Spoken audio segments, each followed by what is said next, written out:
Welcome to Kenton Teaches. Enjoy the video. You start by validating prerequisites quickly. Confirm radios, modems, and backhaul meet throughput and firmware requirements.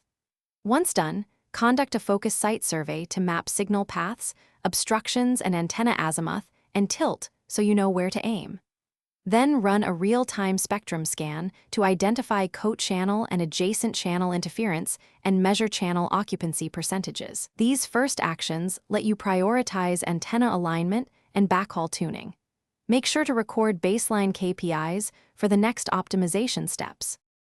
Now you refine the radio and core settings to stabilize throughput. Adjust transmit power carefully, fine-tune antenna tilt, and beamforming weights to maximize SINR while minimizing interference.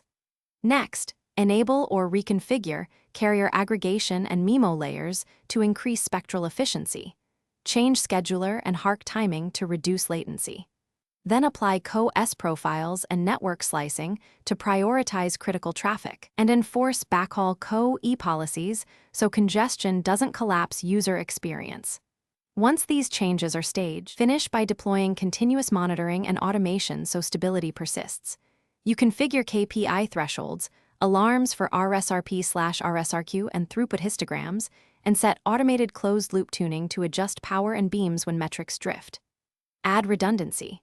Secondary backhaul, failover routes, and UPS for site power to prevent single points of failure.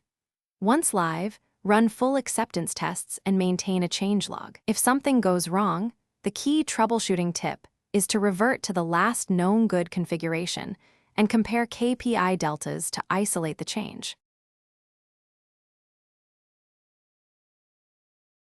Thanks for watching. Please subscribe if this video was helpful.